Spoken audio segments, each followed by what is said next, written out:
Hi guys and welcome back to another DrAce video, and today we're going to be playing MXGP 2020 and it's now time for round 14 of our championship mode for Semarang of the MXGP of Asia. So looking at the grids and away we go. That's a good start on the right hand side of your screen. Let's try and get round the outside and get up into the left hand side. Clement de Sal, our championship rival, has gone down. He's actually losing that position of championship rival as Michaela Kervelin has just taken the whole shot. Fantastic job for the man on board the Yamaha. My teammate of all people is Jeffrey Hurlings, very aggressively dived up on the inside. So on the right hand side we have Benoit Patural on the right hand side, down into 9th place in one of the tracks I tend to have a bit of trouble with, I won't lie, ladies and gentlemen. This is a tough track for me, and I guess so far it's beginning to show as we've not really made our move up into the better positions. We're still in 9th as of yet. We've got some big leaps here, landing into the sand as we'll dive over the inside of one of the gas riders. I didn't quite see who it was actually Glenn Coldenough, so we now get ahead of Glenn Coldenoff's massive moment. As goodness me, I felt the impact of that landing. Too much acceleration, too much power before landing that motorcycle. A bit scary stuff there, but we're still now back onto the bike and in 15th position, so not really many points on offer for both myself and Geyser on the left hand side. There is Jeremy Seawer as well, another Yamaha down here in the back of the grid almost, so we dive with the inside of Seawer. That was an aggressive move if I ever did see one before, but now onto the right hand side. I like to go round this outside part. Going on the inside part doesn't really give you that jump to make this particular part, which I didn't even get right either. Very difficult track for me, as I've mentioned before. I've never won here. It's been so difficult to try and improve upon because it just always gives me trouble. Always. I don't know why, but I think this is going to be the round where I'm going to lose a bit of points to the rivals. But with Tim Geyser in 2nd place in the championship behind us as of yet, things aren't looking too bad. It's going to be a damage limitation race, which I'm more than accepting. I'm taking the challenge, and let's see how we can do. But with 1.5 minutes and 2 laps remaining, we've still got plenty of time to improve, and still got plenty of time to also do worse as well. So we've got to try and improve. But with Paul Jonas, Benoit Patural, Mitchell Evans to the left of us, let's see how we can get on here. Can we get up the inside of the Honda for at least some sort of improvement? We certainly do. Good move there, but I think he's still going to have the inside line for the right-hander. We hold on to 11th as of yet. Not bad. 50 seconds remaining, so we've still got good time to maybe combat a little bit more, but right now still in 11th. I'll take a top 10 finish. That's the goal for today's Grand Prix. I'm going to be happy to finish somewhere in the points as long as we can take a bit of points away from championship rivals, or maybe only lose a little bit. I can't be too mad. With Clement de Sal not far away from us either. That's another championship rival we can keep an eye on. I think he's down into 4th place now as we go for that same jump. A little bit more relaxed that time. You notice I didn't crash upon immediate impact. We did a little bit better than we did prior. So here we go. Now ahead of Clement de Sal in 9th place is, the goodness me, the aggression from Clement de Sal, the KRT man, shoving us wide. He really doesn't want anything to do with it. How many times have we seen Kawasaki, Yamaha go for it? We're seeing it again here today. Tempted to take that inside line there just to make sure Clement de Sal didn't go for it, but looks like that was the right decision to make. And look who we've brought through. Look who's been following us and just waiting for us to make the moves, and that is Tim Geyser. Only one position behind is the Slovenian on board the Honda, so we'll try and get to the inside as a gas practically shoving Glenn Coldenoff wide, literally saying get out of it because I need your positioners. Oh goodness me, that Marshall, I felt everything in that one. Now, poor Marshall was almost bopped to the scenery. Thank goodness the game decided to say, nah, that's not happening anymore, Matt. We'll zoom you back to where you should have been and then try and get you back on the track. Very scary moments for the fans and, of course, for that Marshall. His life probably in flash before his eyes. Goodness me. But I tell you what, damage limitations and almost decapitating a Marshall has not been too bad. I should not have spoke too soon. I had to speak. I had to mention it, didn't I? Terrible for us in this one, but 12th place is again not the end of the world. But what a race so far for teammate Michaela Kervelin. He is leading this Grand Prix with style with just 2 laps remaining. This could certainly be a wonderful start for a chance at a Grand Prix victory for him. Brilliant stuff as well. Oh, massive moment for us. I don't know why that happened. I think this might be a little bit of a little gentle touch on the right analog stick sometimes, because I do tend to find that it just launches me to the scenery just like that one did. It moves the scrub a little bit too much than I need. A big mistake. This race has certainly gone to the wayside, down into 15th now, trying to battle against Henry Jacobi as he pushes me certainly wide there. That was a big old hit, the same hit that Clement de Sal did just a lap ago. And oh, this has gone awful. This has gone absolutely terrible. This is great for the championship, I'm not going to lie. This makes it very, very, very interesting. But at the same time, this is pretty embarrassing. And let me tell you, if this is your first video, your first DrAce video of MXGP 2020, please do not be put off. I usually am really good at this game. It's just right now for the Semarang, I just struggle. The Semarang is just, I can't even say the word, it's a Semarang. It's so difficult. I can never seem to do it properly. It doesn't mash with my play style and my riding style, so unfortunately, it's bad times add by all right now for us, but we still have a lap to go, so let's see what we can produce. Romain Febvre, the runner-up in the 2021 World Championship, is ahead of us, so it's not all bad. Some of the best riders in the world are obviously having difficulties here in the MXGP of Asia, and we are no exception as of yet. As Evgeny Borbashev is just ahead of us, he's on the right-hand side trying to gain a bit of more speed though. He did a little bit better than we did going into that corner, and now we'll try and pursue Romain Febvre for the right-hander, nice and tight to the apex. Febvre chucking out that right Alpine Stars boot. Let's try and get back at him. Oh, scary moment for the Frenchman. That was a little bit concerning, and it seems we're always battling with Frenchmen in MotoGP and now in MXGP as well, it seems. Brilliant battle unfolding actually between Febvre and ourselves. Try and go nice and tight to the apex here and don't do a massive jump, because bad things seems to happen when you land on that corner. We've seen it just a lap ago and a few more laps ago as well. So 17th place as of yet. Not many points on offer, but we'll continue to push forward. Into 4th gear we'll go, 50 miles an hour, trying to pursue Borbashev, Geyser, Febvre, Jacobi's there as well.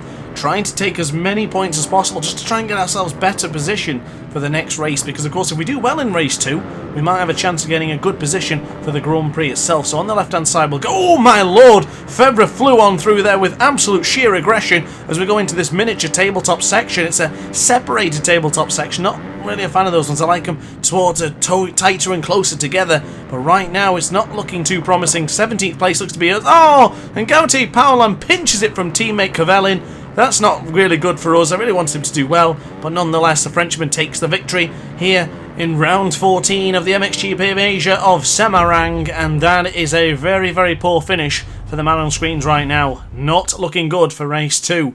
So Paulin takes the victory ahead of Michele Cavellin, and Tony Cairoli finishes 3rd by the end of race 1 of the Grand Prix of Asia, Indonesia. Prado, Hurlings, Jasconis, Koldenhoff, Desal, Jonas and Siwa finish your top 10. So now we go for it once again, waiting for the grids to drop, and away we go, a little bit too eager, starting from 16th in race 2 of the Semarang, and that is a bad start, but a much worse start for the race 1 victor. Gautier Paulin crashing at just the beginning. Not even the Fox's hole shot could be given to him. Clement Desal pinches the Fox's hole shot, and look where he is right now. That's a great start for the man who is desperate to get more points back in this championship hunt to try and dethrone the number 461, i.e. Matt Grant, who's winning the championship lead so far. But for the time being, a much better start for us, up into 11th position, and the track I don't do well at. You just seen race 1, you can pretty much guarantee I don't do that good at all. But now we have Mitchell Evans, Gautier Paulin. Wow, considering Paulin crashed in turn 1, that is fantastic that he's already up into almost the top 10. Siwa, Jasconis, Prado and Sean Simpson up there as well as we go for the leap. And now, oh my goodness, again the same spot. It doesn't feel like I'm carrying too much speed going into that part, but I always crash there. Goodness me, that is frustrating. We had a good start there, but now we're down to 19th. This has been an awful Grand Prix for us. I said I struggle at it, and I always will struggle if things like that happen. I don't know why I crashed so suddenly and so hard there. I seem to change the braking and change the jump, and it still never seems to work, because we were just gifted 2 positions there as 2 riders went particularly wide. But now on the left-hand side, teammate Michele Cavellin's chances of a Grand Prix victory, it doesn't look like it's going to happen anymore, because there he is, just ahead of us. We'll try and get back ahead of him as we dive up on the inside, as we now go into 13th place. 2 more Yamahas, the winner of race 1. In fact, race 1 podiums are actually 2 of the positions behind us right now, so that's a great chance for us to improve our position in the sense of the Grand Prix. But with Mitchell Evans a little bit further ahead and a plethora of riders going into the right-hander there, we might have a chance of just closing in on them if we can improve and not crash. Massive wheelie there after touching the little bit of a Monster Energy sign has just completely scuppered our momentum. So now we need to get back into it, as there's 1 minute and 2 laps remaining as of yet. So here we go on the right-hand side. Jasconis is there. Oh, we were practically sideways going into the right-hander there. Very scary moment for us, as we now go hard on the brakes, a little bit wide, the difficult corners. The layout of this track is really what makes it hard for me. It's so difficult for me to improve upon and just get some momentum going. I find the corners are very unorthodox, and those tracks that seem to have a lot of long moments, I struggle quite a lot at. I much prefer the tighter, shorter corners where you can just keep chaining in together. This one's a difficult one, and fingers crossed we don't crash here. I'm going to try and go for a little bit of a gentle jump, but we did lose time to Jeremy Seewer. But at this point, I'll probably just take 13th place. I'm going to continue to push, you know me. I'll continue to push as much as I can to the very, very end. But right now, it's not looking promising at all. But on the right-hand side we go. It looks like we have closed in on Seewer. We just do roughly get ahead of Jeremy Seewer. Really chucking our Yamaha ahead of his as things stand. As Jorge Prado on the right-hand side there. Mitchell Evans, Gautier Paulan. We might be able to get back at them. This is a decent sector for us. The tabletop section is pretty good in the sense of our momentum, so let's see if we can get ahead of Mitchell Evans now. Owing to the right hand side for Paulan. That's not bad. Are we... Oh, I was too eager on the acceleration there. You see the bike sort of just chuck itself upwards as we... Oh my lord, diving up on the inside goes Mitchell Evans for the final 2 laps when we cross the line. Paul Jonas leading the second race of the MXGP of Asia has now just set us up for the final 2 laps as we just make ourselves into the 10th place for the time being. A battle that is certainly going to go on to the death, but Paul Jonas right now doing me a solid. If he finishes ahead of Clement Desal, that's a little bit more points in our back pocket compared to Clement Desal, but there's some great riders here as we make that same mistake we did on the previous race, that difficult right-hander. That's a disaster, but it is what it is. We're still roughly in range of a potential top 10, but I've just gone and avoided an obstacle. I don't like this track, I'm going to say it. I really struggle at this one. I've got to do a lot more practicing on this one. Whether it'll be on MXGP 21 or if it'll be back on MXGP 2020, I'm not sure, but I've got a lot of improving to do because this track is difficult. I've never won a Grand Prix here. My achievements say otherwise because I've just recently... Oh, and there you go again. Oh my god, another crash. Oh, I hate this track. This track is a disaster for me, it really is.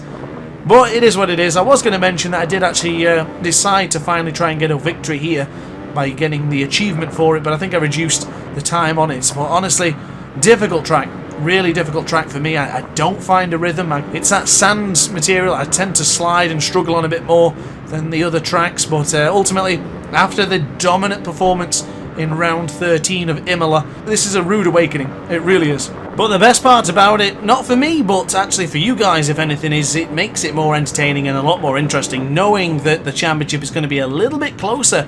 But as I say that, Tim Geiser is only a couple of positions ahead of us. He has not taken advantage. Maybe he's struggling with this track as well as we struggle once again. You see, as I mentioned, roughly around the sense of the sliding.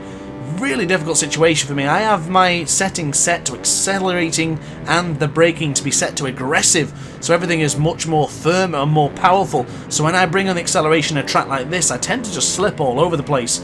Probably should have changed that, and I think that's why I will change it if I decide to come back to this track.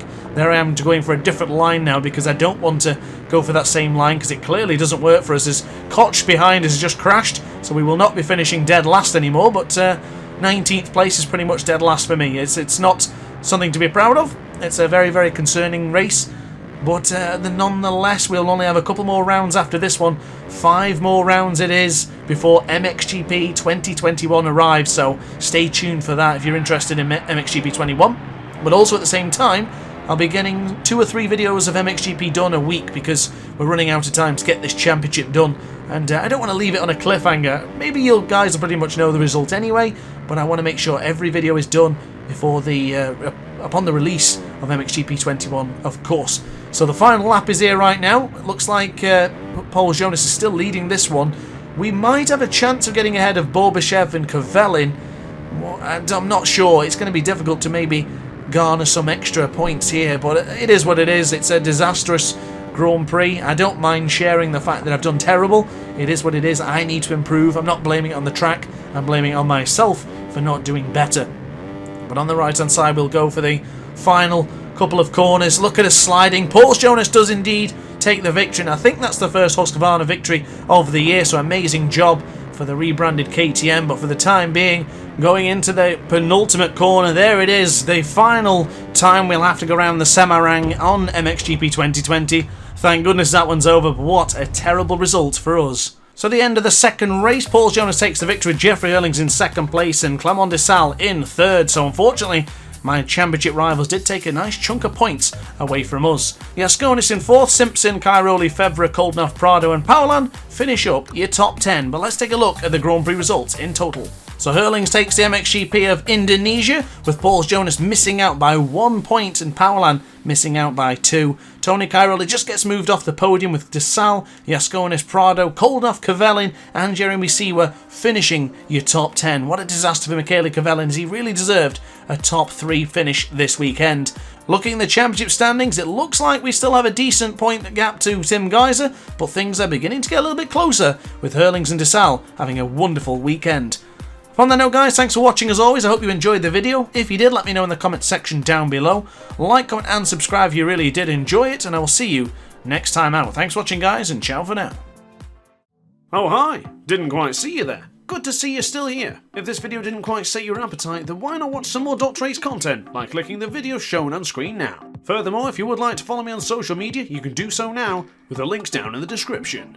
Consider subscribing so you don't miss a single DrAce video.